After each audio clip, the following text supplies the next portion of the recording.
Hello guys, welcome back to my channel. Before watching this video, don't forget to like, comment, subscribe and share. Today I want to tell about a news of cryptocurrencies. Play to own NFTs and Web3. Crypto traders drop knowledge with NFTs. NFTs chat with crypto traders about the state of blockchain gaming and how to prioritize fun over financialization when it comes to NFTs and P2E models. Blockchain gaming and the play-to-earn model were all the rage in 2021, but over time, the model declined as the view clients were revealed and the wider non-fungible token (NFT) and crypto market hit a few speed bumps. It's safe to say the sector is down but not out. And it's entirely possible that blockchain gaming could see another 2021 style surge once the market regains its momentum. On Friday, NFTs, a bi-weekly Twitter space hosted by Alisa Exposito and Ray Salmon, met with the founders of crypto traders to discuss the state of blockchain gaming and the future of play-to-earn based projects. According to the founders, crypto traders is an NFT-based dungeon crawler, and in the episode, each agreed that the current blockchain gaming landscape should focus on sustainability and fun first. Can the play and earn model work in Web3 gaming? During the interview, founder Nick Kripner spoke about the adoption of hybrid models for play and earn gaming, and Kripner states that the current sentiment is more so due to the nature of humans being short-term reactive and quickly believing that they should be dismissed. However, Kripner now acknowledged that while it's a natural tendency to assume the worst, in reality, the P2E model needs tweaks and multiple attempts before it actually works.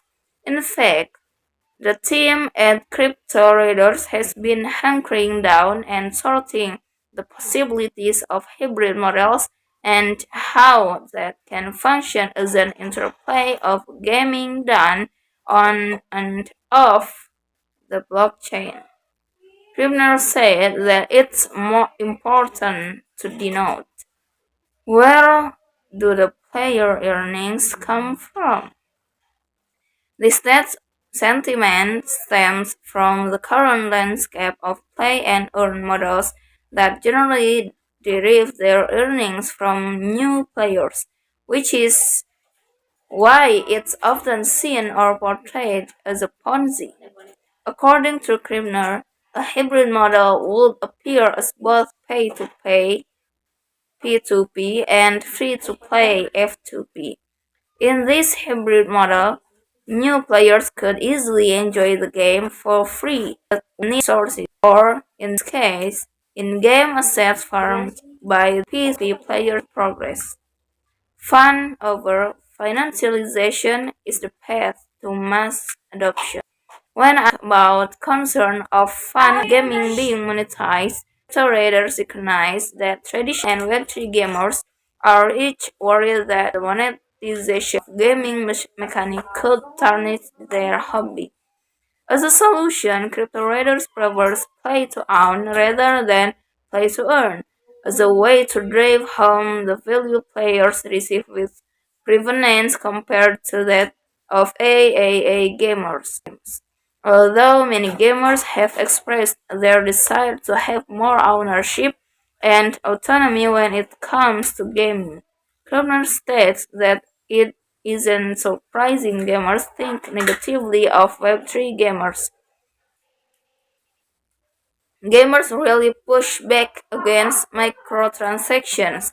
So, when it comes to NFT gaming, the clash is expected, but interestingly, many gamers would love the opportunity to be in the gaming sector while making money doing it, says Kripner.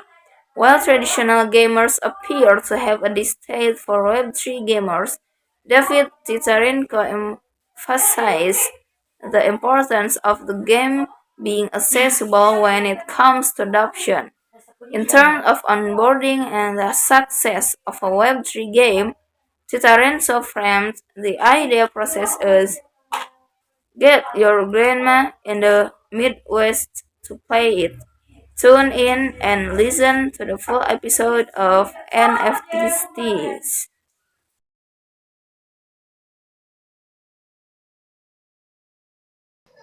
Thank you for watching this video. Don't forget to like, comment, subscribe, and share. See you guys.